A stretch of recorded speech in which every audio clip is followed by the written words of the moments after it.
It's not necessarily just for like clout. I don't post my fate so that, you know, people are like, oh, like, yo, you're sick, bro, like, you're a Christian. It's like, nah, like, I don't, that's not why I do it. I do it more so just to kind of be obedient to God. Me sharing, you know, my faith and everything, that ain't enough for you. I saw this one really, really cool quote. It's by Alex Hormozy, and he talks about how a man with twice the courage and half the intellect, will always be a man with twice the intellect and half the courage.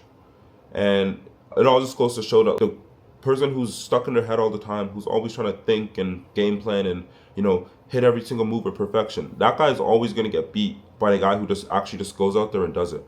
When I first started with fitness, I actually was that guy for a little bit with twice the intellect. Let me just build out my workout plan. Let me get my diet right. Let me build out like all this hypothetical stuff.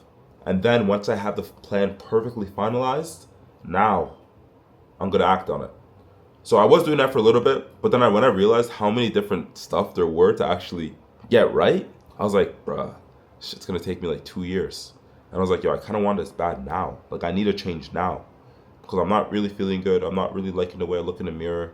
I was like, yo, I need this now, not in 2 years. And so because of that, that's when I was decided to be like, okay, you know what, screw it. Let me just at least start actioning on what I already know is good, which was going to the gym, getting my steps, and you know, like really fixing my nutrition and sleeping, like the obvious stuff. And so then once I started doing that, it was like, wait, hold on, I'm actually getting some crazy results. So it was like, then doing more research and realizing that all this other stuff that I was trying to game plan out, that stuff only like takes like that only gives you like 5% of the results. Supplements and everything, it's not really gonna drive, it's not really gonna move the needle. That's not really gonna be the make or break between you losing 5 to 10 pounds. What's going to be the make or break between you losing 5-10 pounds is being in a consistent deficit, hitting your protein goal, actually sleeping, hitting your steps, and then actually training 3 to 4 times a week, or two to 4 times a week. That was the stuff that would actually move the needle. Not if you have this supplement or that supplement or this, or you're taking this, or you have this supplement before bed. And that's what I thought in my head, but it's far from the truth.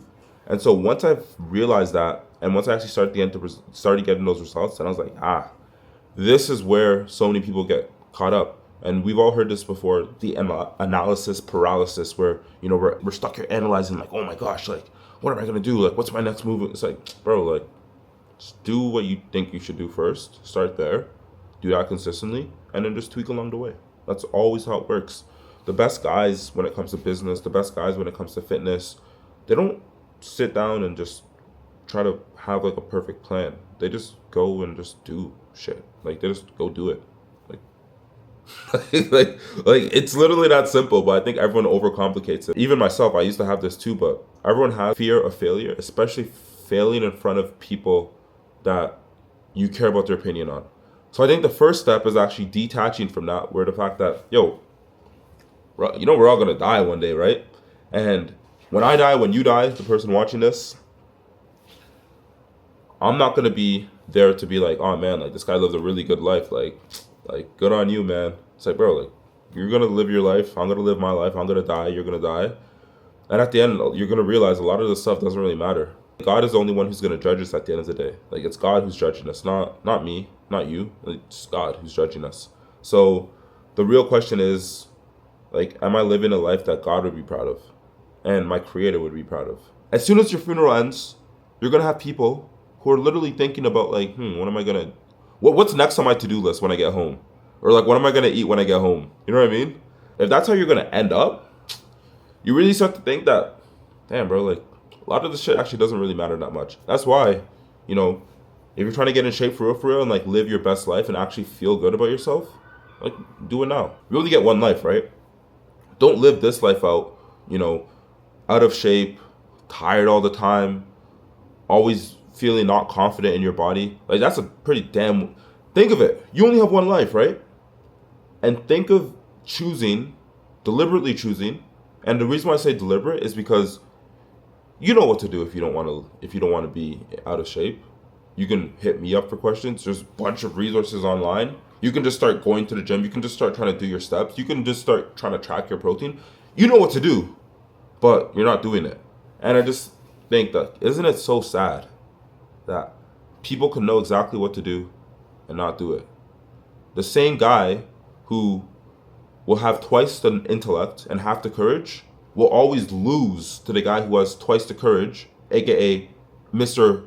Get It Done, and only half the intellect. So at the end of the day, you don't need the intellect. You just need the courage and the ability to actually go out and do stuff and try stuff and be okay failing. And once you're able to detach from that, because I think so many people, especially a lot of the guys I work with, when they start trying to get in shape, other people start to notice at the office, like, oh, like, you're doing a weight loss thing, like, you think you're better than us, like, you know what I mean? Like, there's lots of jealousy, lots of like envy.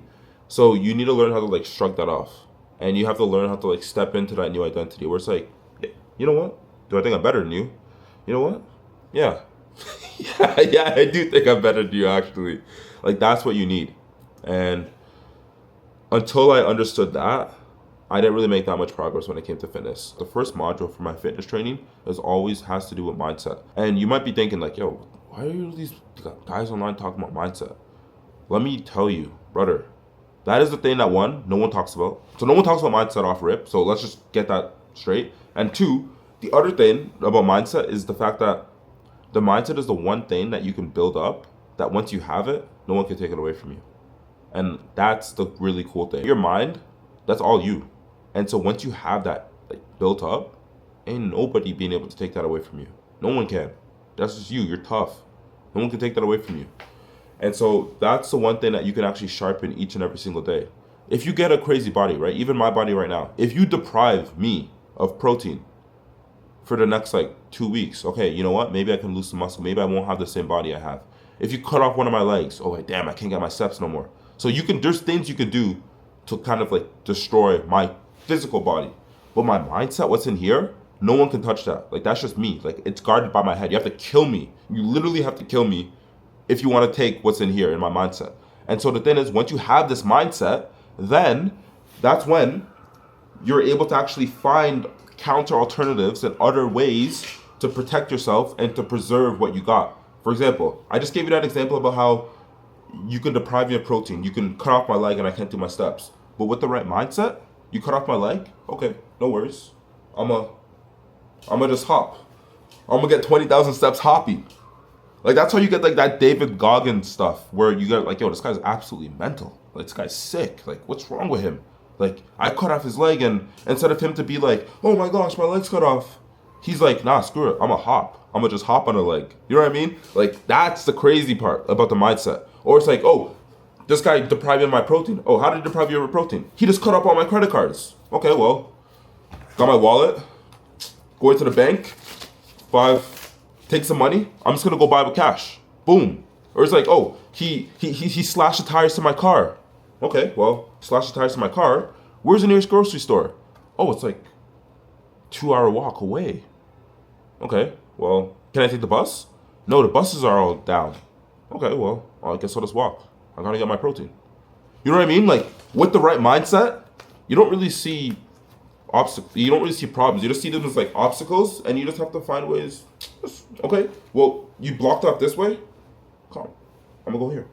That's just how it works, right? But only with the right mindset. So that's why I always have such a big emphasis on making sure that people start to work on their mindset, because that's the one thing where it's like, okay, I see you, man. I see you. And just kind of like rounding off where I was going, I think it's like super, super important to also have like a positive outlook when it comes to, you know, whenever we have something negative that comes up in our life. Like, there's this book, I'm currently trying to read it right now. It's called Transurfing Reality. And in this book, it talks about this thing called the pendulum swing. And so it talks about how like life is almost a series of tests. And in life, there's going to be certain things like that might not go our way. So if something bad happens, instead of responding with negativity, you respond with, okay, well, this is an opportunity for me to maybe prove myself in this specific test. And that's how you get the pendulum to go back the other way in your favor. And if you can do that enough times on a balance of probabilities, you should be okay when it comes to, you know, dealing with negative news and just not necessarily having to have like a super harsh reaction with stuff. I do appreciate you guys for sticking around. And like I said, you can't just watch, you also got to do stuff yourself too. So I also hope that this inspires you to take action in your own life, whether it's small or whatever it's small, whether it's big, whatever. At the end of the day, action is action, and you only need a little step to begin with, and then from there you can kind of keep working your way up. Much love as always, and I'll catch you guys in the next video.